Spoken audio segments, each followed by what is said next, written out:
One of the things I'm perhaps best well known for is my involvement in the alien autopsy film. It's one of those things that won't go away, it won't die. And it was resurrected again this year when a series of emails were released online.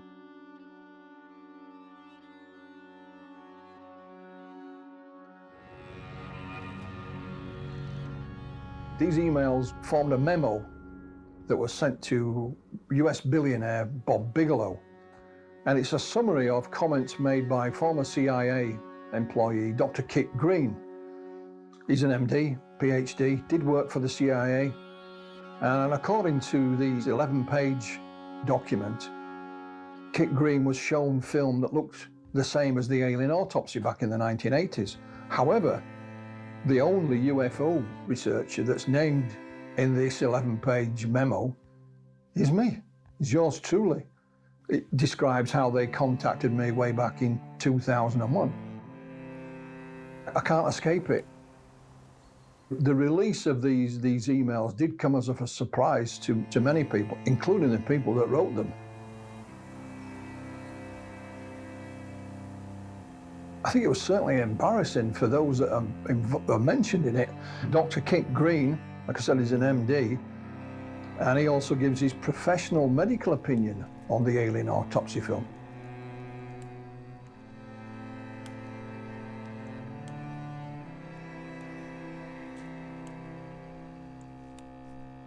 Regarding the authenticity of this email, I think it is authentic.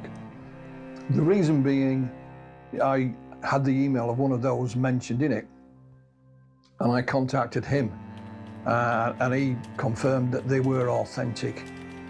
But he quickly added that since then they'd changed their mind about the alien autopsy film. They now thought it was fake. And you could sense the embarrassment, even though it's come through on email. He asked me not to release his name, so I won't do, but he is mentioned in the emails. There's only 4 or 5 people mentioned in it, so you've got a 1 in 5 chance of getting it right. The source of them hasn't been proven yet, but I think I know where they came from, but we'll see.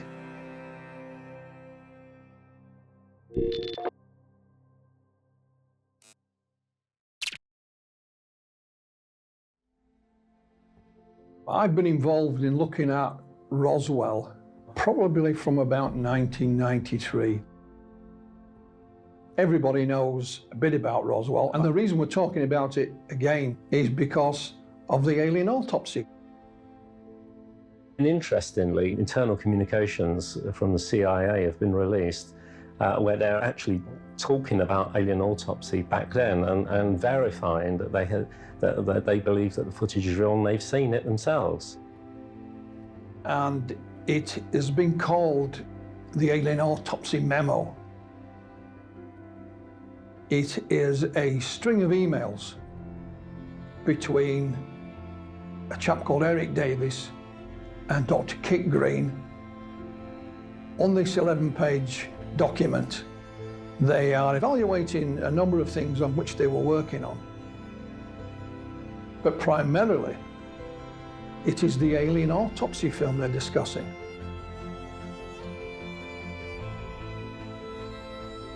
It's addressed to US billionaire Bob Bigelow, who used to run an organization called the National Institute for Discovery Science, NIDS, and he employed a number of scientists to study UFOs. One of those scientists is Dr. Kit Green. Kit Green formerly worked for the CIA. This email list is clarifying statements made by Kit Green concerning the alien autopsy film. It's dated 2001.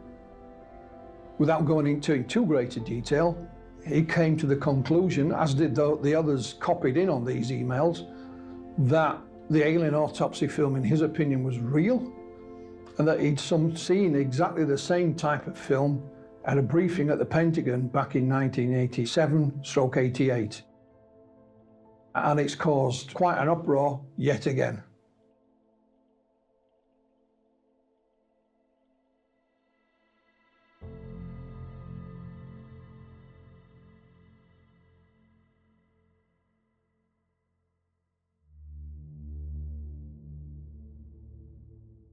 When you look at the consensus of UFO researchers around the world, and when it comes to these documents, and it's like, oh no, not the alien autopsy again. I thought we'd done that. I thought we'd proved it's a fake. Let's move on. You know, let's forget about it, please. The leaked documents were sent to me by 3 different individuals the day before they were released online. I had no idea this was about to happen, but it just did.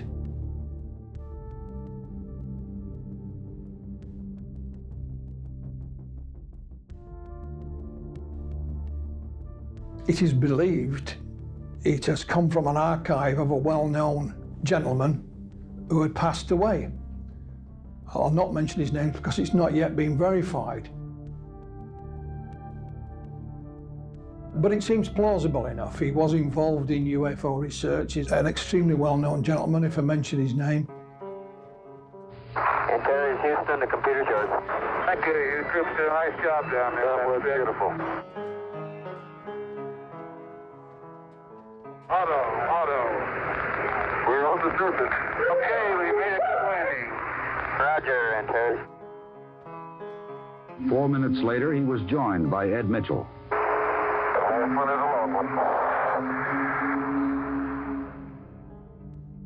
There's a number of people who are copied in on this email, and one of those who was copied in, I emailed them and asked them if the documents in question were authentic, and he said, off the record, Philip, yes, they are.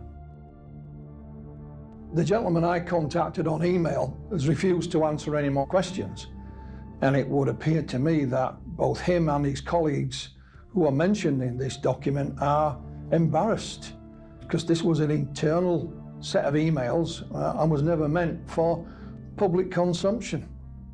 The only person so far to speak to Kit Green about this is US researcher Richard Dolan. You know, Richard has interviewed him on the telephone. And I think one of the first things he asked him was, is this email list, is it authentic? And he said, yes, it is.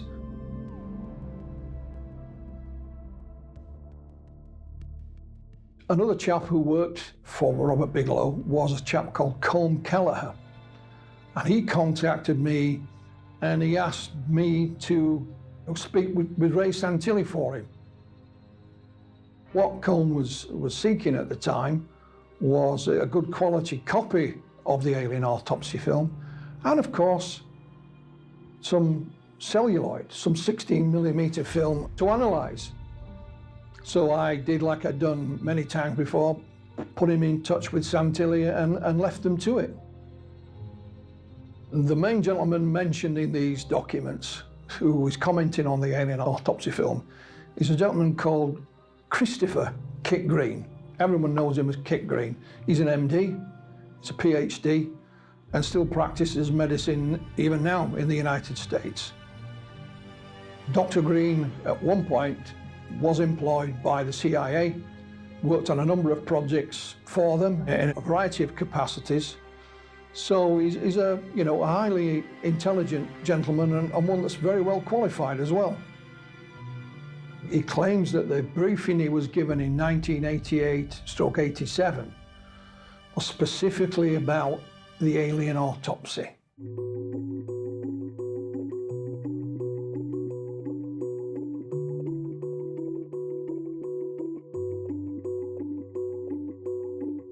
I think the main reason when you look at these documents is why they would want Kit Green to evaluate the alien autopsy film.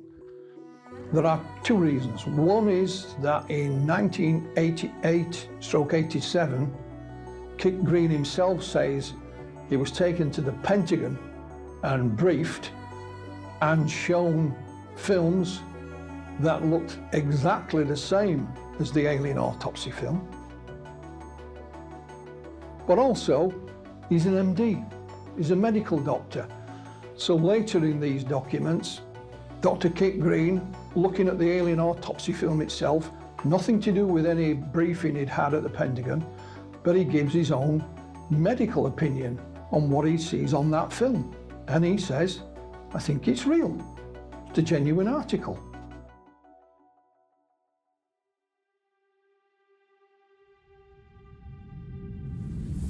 Or what field of expertise do these people have dealing with anatomies of alien beings? I assure you none. We were learning. That was day one of school when they first cut into the first specimen. One time there was a requirement for our OIC to go to Fort Belvoir, Virginia. So I went ahead and I was selected as the driver to take him to Fort Belvoir, Virginia. After we arrived there, he went to where the officers were meeting for a briefing. The drivers went to another location. There was myself and an airman first class, and we went inside to the balcony area, which had a plexiglass cover over where we could look down to where the officers were. When we looked down there, we found that they were watching films. We were watching thinking, well, it has to be some type of science fiction movies that they're watching, where they're splicing them together like trailers at an end of a movie. We couldn't figure out what type of movies they were. So while we were talking amongst ourselves, we looked around, we had two gentlemen come in and told us we were to follow them.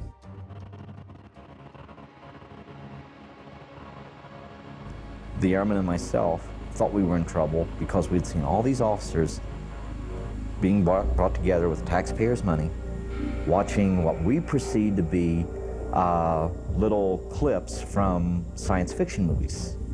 Because I honestly didn't think that we would ever be in a position where I could be so easily exposed to something like that. However, after 4 days and 5 nights of that, I went ahead and finally convinced them that I wouldn't be discussing this situation. The interesting thing I found out when I first saw the films of the dissection, the word that I used to describe what I saw was haunting, and it had a special significance to me because I was seeing images of what I saw in 1969. That brought back specific memories. What happened to me is what they call intensified debriefing. And I can tell you this much, in intensified debriefing, you'll go ahead and you'll take sleep over food. You'll get water, because see, it's important you have water, or you'll die. They'll provide you with food. But you slept in spurts. You'd go and lay your head down on the pillow. You'd go into what they call deep sleep. That's about 3 to 5 minutes, and you'd be woken up and you'd be taken back, put under the lamps again for more intensified debriefing. And what they'd do, they knew that you were wondering what was going to happen to you. So it had an effect on you. And that's about the gist of it. Forgive me.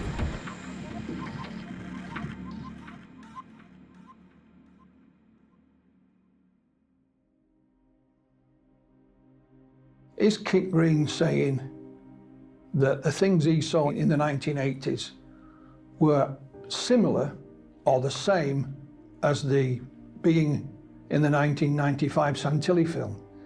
He emphasizes it and actually spells it out in capital letters and says they are the same. Not similar, but the same.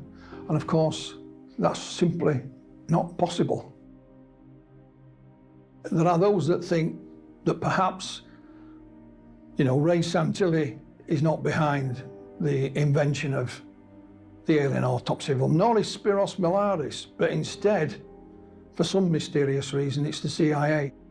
There are a number of well-known UFO researchers, primarily in the United States. I can't believe that someone of Kit Green's experience and standing would be fooled by a fake film. So there must be something more to it. And they believe that he was indeed shown other films, fake or real, by the CIA that look either the same or similar to the Santilli film. Therefore, the CIA must, in some mysterious way, be linked to the faking of it. I can't see any sense in that at all, and don't believe a word of it. It is alleged that the CIA have fed false stories about UFOs into the public domain for a variety of reasons.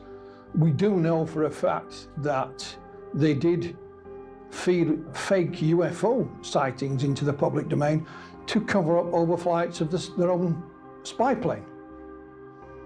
So they may have other reasons for putting fake alien stories into the public domain.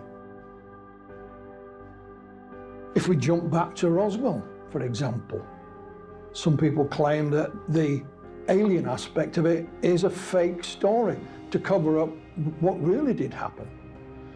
But this is only speculation. Here you've got a scientist and a medical doctor being fed information by the CIA. Dr. Kit Green, who has now been interviewed by Richard Dolan, has changed his attitude somewhat. He believes now the film is a fake. And he says that the CIA lied to him back in the 80s. However, he does now still say that some of the film that he saw at the Pentagon, some of the aspects of it, like the creature's face and the hand and the room, were still the same as the Santilli film released in 1995. Now, whether it's the whole film or bits of it, they cannot be the same, because the film was only designed and made in 1995. So nothing in it can be the same as something seen back in the 1980s. It is simply not possible.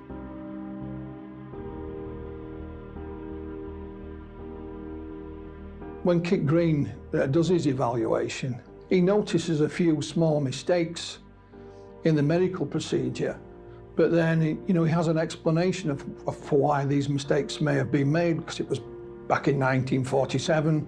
They didn't do things the same then as they do now, and so it was the military, and they had different ways of doing things.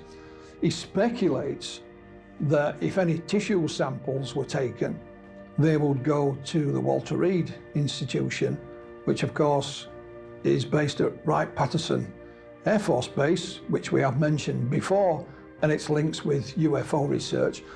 Although he's only speculating, he doesn't know this for sure, it's just pure speculation at that point. When you look at Dr. Kit Green's evaluation of the alien autopsy film, he doesn't get anything right, and you think to yourself, is he looking at the same film as me? And because he mentions various medical items in it, which you can't see. They're just not there. So it does make you wonder how he's come to these conclusions. I've tried to get in touch with Mr. Green to ask him a few questions. The first one I would ask is, how did a man of your reputation and experience come to be fooled by this fake film? That would be my first question. But unfortunately, I've not had that chance yet.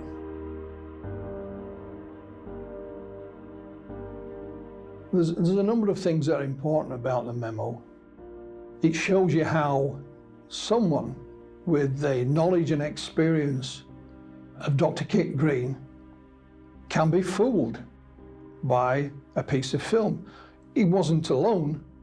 At the time when the film was released around the world, there were a number of physicians who went on the record saying it looks pretty authentic as far as the medical procedure is concerned.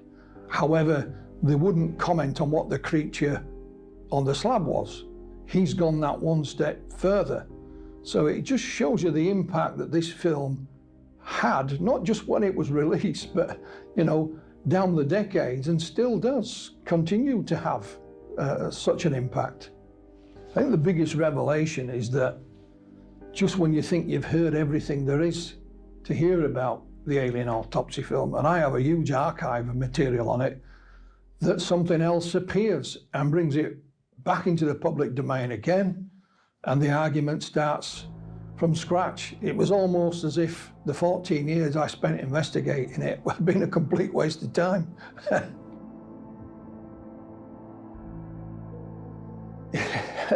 What is amazing is that Ray Santilli had been quiet for quite a while, but once this email document leaked, he was back on social media saying, I always knew that there were documents somewhere that would prove that what I'd been saying was correct all along. He's even done a couple of interviews on a couple of podcasts, still saying, I told you I had real film, I told you there was a mysterious cameraman. Well, these documents don't prove anything, but he's using it to the best effect. Kit Green, CIA, in the papers that were released, said he'd seen my film before we'd published it. That purely verifies exactly what I've been saying all along. The story is real, the film is real. We did restore the film in order that people can today see, what happened in 1947. But, we're not magicians. If he's seen the film before I published it, or before we published it, then what does that tell you? It tells you that the film is real. It's good timing. There's been a lot of interest from the media, serious interest, since December 2017, when a gentleman called Luis Elizondo stepped forward, giving details about a secret UFO study done by the United States Department of Defense. And a couple of video films were released of UFOs and so on. Dude, this is fucking Arnold, bro. There's a whole fleet of them. Look on the ASA. My gosh. They're all going against the wind. The wind's 120 knots to the west. Look at that thing, dude.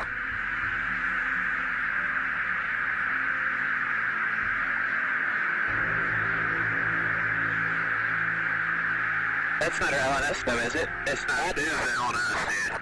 Well, if there's another thing, it's rotating. These aircraft, we'll call them aircraft, are displaying characteristics that are not currently within the U.S. inventory, nor in any foreign inventory that we are aware of. So I know you're being clear, but I mean, the answer is yes. I can't speak on behalf of the government. Obviously, I'm not in the U.S. government anymore. My personal belief is that there is very compelling evidence that we may not be alone.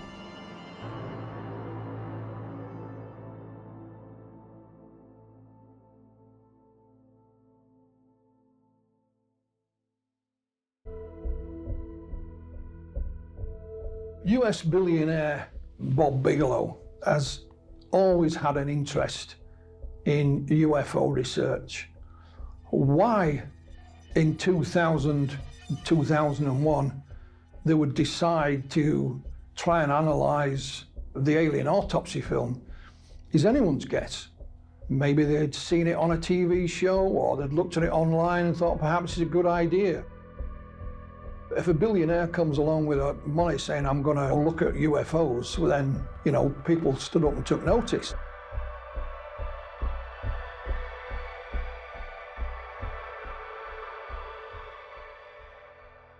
My own theory on why Kit Green and others in these emails state that they believe the alien autopsy was real was not to upset their paymaster, which was Mr. Bigelow. I don't think Mr. Bigelow would be interested in fake stories. So they're playing to the audience, and the audience being Mr. Bigelow. They had a vested interest in keeping the mythology alive, if you like.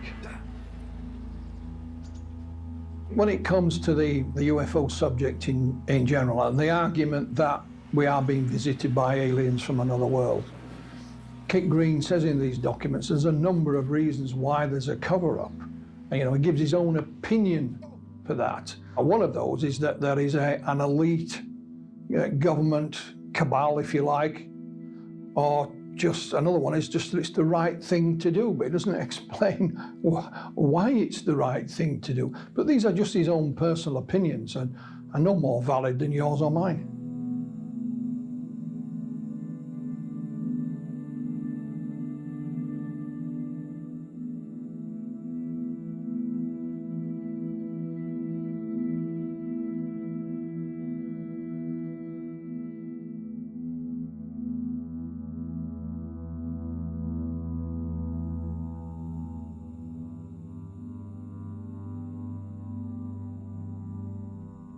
The genesis of the alien autopsy film did not start with the CIA, did not start with Spiros Malaris, but began with a piece of film called the tent footage. And even that was not what it seemed.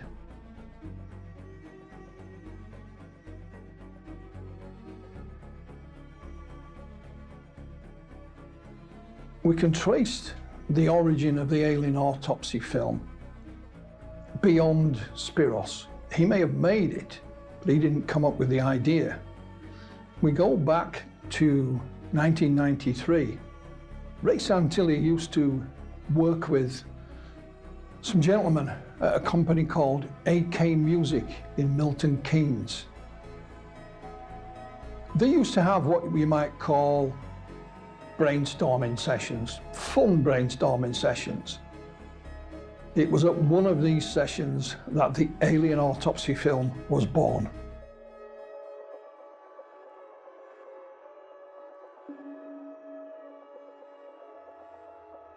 Ray he claimed in possession of this, again, via his mysterious military cameraman. He claimed this was, part of the film rolls he'd got. He was having them processed in some way or transferred onto video, and this was the first batch to be done, and there was more to follow. But it all came from his former military cameraman. That's what he told us. In reality, of course, that's not true. In the 1990s, I had a tip-off from a gentleman who said, "I know something about the alien autopsy film." He gave me his telephone number, and cutting a long story short, he said, "The people you should be talking to are Keith and Andy at AK Music." That's being Keith Bateman. Now, AK Music had closed, but I managed to find Keith Bateman, and he had, as you may not be surprised, a very different story to tell about the so-called tent footage.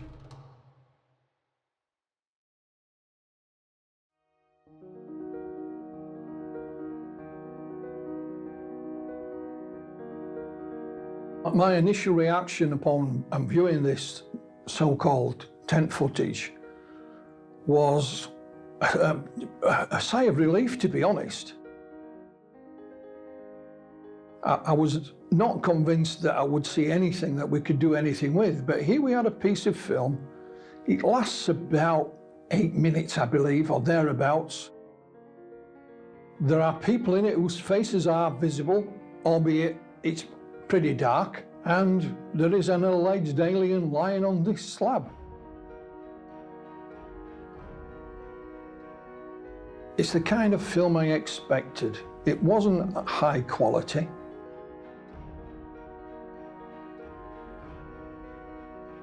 It looked like it could have been some kind of scrap film that had been forgotten, like Ray Santilli claimed it was. It'd been left behind because it was so poor quality. You usually find with the best UFO videos, they're the ones that are the worst to look at. This kind of fitted the bill, so to speak.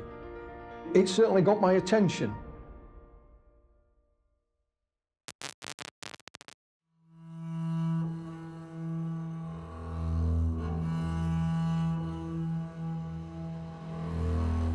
There is some bogus alien autopsy footage that someone else had done at the same time.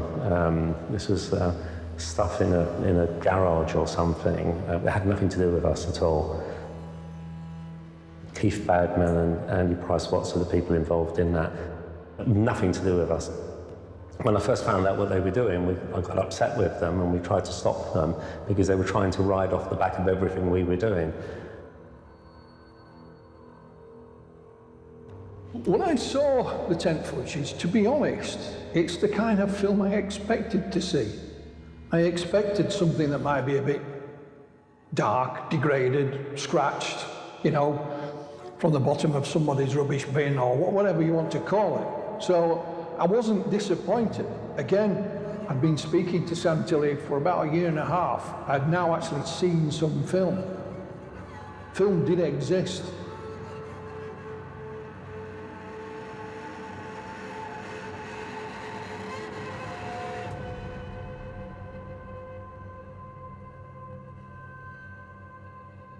Andy Price-Watts and Keith Friedman had a video production company which we used at the time for various different projects. So they knew me. And as with most people, if I'm involved in a project, I generally tell people, what we're doing. So I carried on with the project. They knew I was involved in it, and they came up with their own footage.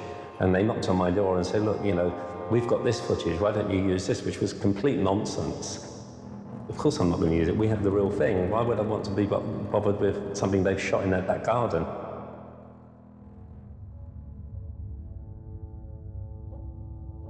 I discovered that it wasn't made by some mysterious cameraman. It had in fact been made by Keith Bateman and his colleagues. The original film was actually even shot in colour. I thought that was the end of it, and then I realised that they would started going to press with the footage they had off the back of our story. And they've got our lawyers involved, and we tried to stop them. I think they're still trying to sell it, saying I was involved with it, but was never involved in it.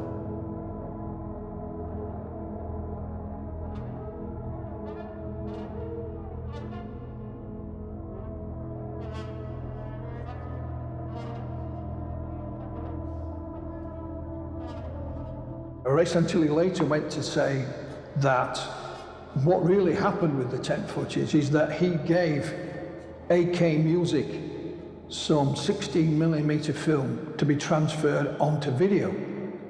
And unbeknown to him, it was so badly damaged that they couldn't do that. And that AK Music went away and made this piece of tent footage and brought it back to him and told him that that was the film that they'd recovered from this reel. So, in fact, he'd been hoaxed. That was his excuse for removing it from production. They played a prank on him. But in reality, had the film got out, then there was every chance that the individuals on it could have been recognised. And, of course, could be tracked down. I would have found out that it wasn't made in 1947, it was made in 1993 in a barn in Bedfordshire.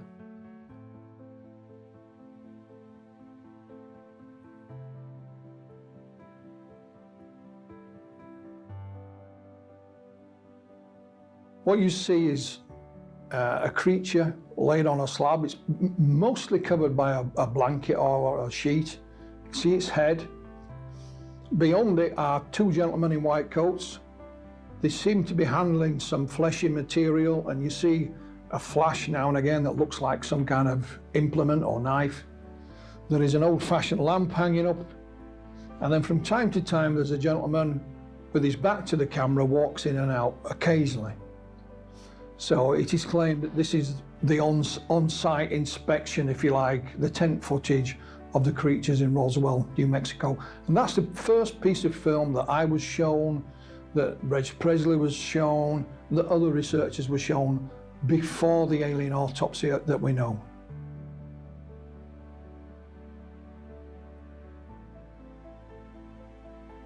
When we were at last invited to Ray Santilli's office to view some film, with no idea what to expect. Ray hadn't explained either in writing or on the telephone what this film looked like. I was quite surprised. I thought we'd see something that was far worse than this, that would be blurry and out of focus, or maybe something in the distance. So I tried to concentrate as much as I could on taking all these images in, just in case we never saw it again.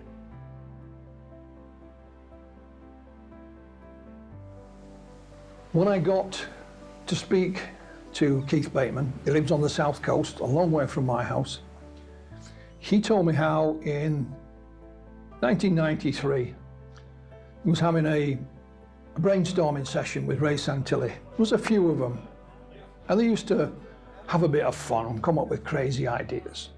Apparently, Ray Santilli said, it'd be nice if we had some Roswell footage. Just so happened that one of Keith's employees, a chap called Philip Yarman, was reading a UFO book. And in that book, it had several pages about Roswell. So Keith had a light bulb moment and decided to make some Roswell footage.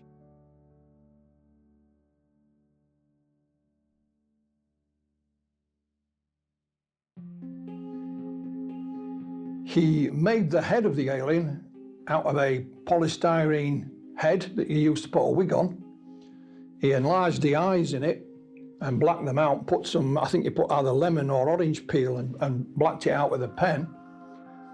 Under the sheet, you can see a body under the sheet. It's not the alien, it's actually Keith's son lying still. The two gentlemen in white coats, one is another one of Keith's employees. The other one is a local butcher. They went to the local butcher for some fleshy material, some giblets, some offal. So when you see these two gentlemen in white coats handling a fleshy-like material in the distance, that it is indeed flesh, but it's animal flesh. And the man who walks with his back to the camera every now and again is a farmer. They filmed it on a farm in Bedfordshire. So, you know, he got in on the act as well. He even asked one of his colleagues who worked for him to lie under the cloth first, but he's disabled. He's in a wheelchair, so he couldn't get up on the table. So the reserve was Keith's son. And if you look at it closely, you can see his head bent to one side like that. It's actually Keith's son underneath the sheet.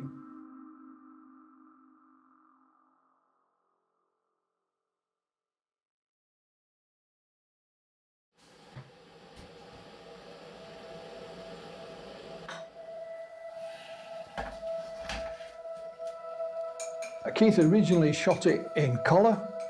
He ran it through the computer.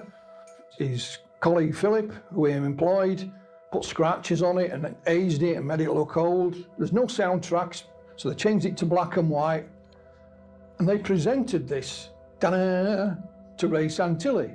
He knew it was fake, he knew they'd made it. Ray said, "That's not good enough, it's not clear enough. Go away and get me a budget for something better." Keith Bateman told us, "I went and got a budget," he won't say from where or who he spoke to, and it was £30,000-40,000, something in that nature, and Ray said, "No, that's too much, forget about it." However, Ray kept the tent footage. You know, the blue touch paper had been lit, so it was made in a barn in Bedfordshire by Keith Bateman and his colleagues. I've spoken to Keith's colleagues, I've spoken to Philip Yarman, and they've all confirmed what Keith is saying is correct.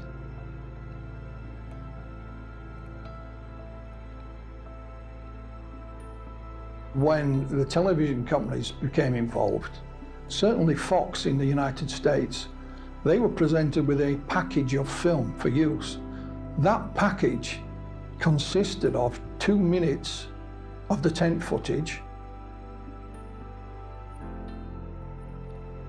one of the autopsy films,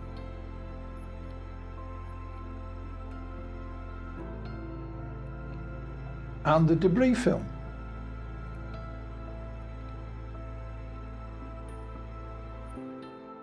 At the last moment, Ray pulled the tent footage and asked them not to use it. And he came up with a story that the cameraman didn't recognize it. Now, I wasn't sure about it. But of course, we know the reason. The reason is that it was 100% fake, and the people on it, you could see their faces.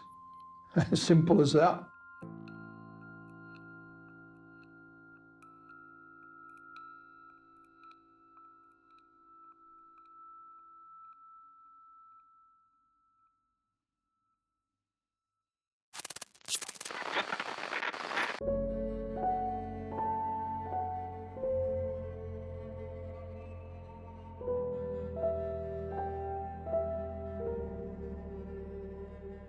And the thing about this tent footage that makes it a blatant hoax is that all the people involved, you know, pretty much have gone on the record, and Keith still has the film in colour.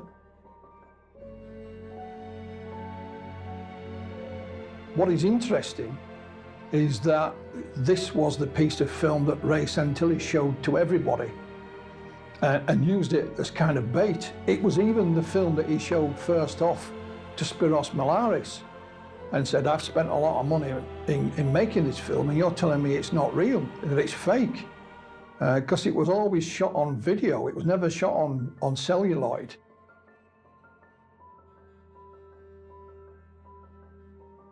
So it was used as a bait for everyone. Ray had an excuse for everything. You know, you would point something out that would contradict what he'd been saying and he'd come up with an excuse for it. But you don't have to believe me. You can speak to Keith and his colleagues, like I have. They're all there. They'll tell you what happened. They'll tell you the origins of the alien autopsy film. It's certainly not with the CIA, and it's certainly not with respect to Spiros Malaris. It's happened at this little meeting they had, this brainstorming session, and it was just an off-the-cuff remark. Wouldn't it be great if we had some Roswell footage? Keith does have a wicked sense of humour, and he went away and made it. And had that not have happened, there would have been no alien autopsy, and we would not be sitting here today talking about it.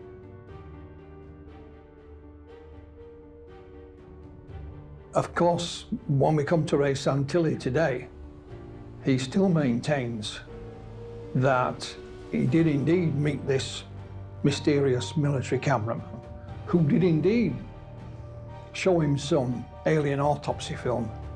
And he may even have had a few scraps of it, you know, a few frames of it, and that he recreated it or restored it, as he calls it.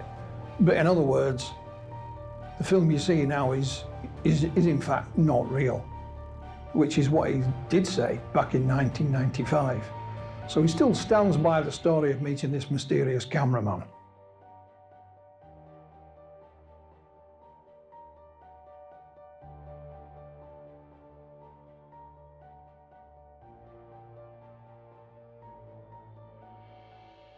Had Keith Bateman and his colleagues not have made the tent footage, then Ray Santilli would not have had any bait to use. Therefore, he would not have been able to tell a fake story to Spiros Malaris, who then in turn wouldn't have been able to come up with the idea to make the fake alien autopsy film that, you know, eventually went around the world to fool, you know, millions of people. It simply would not have happened.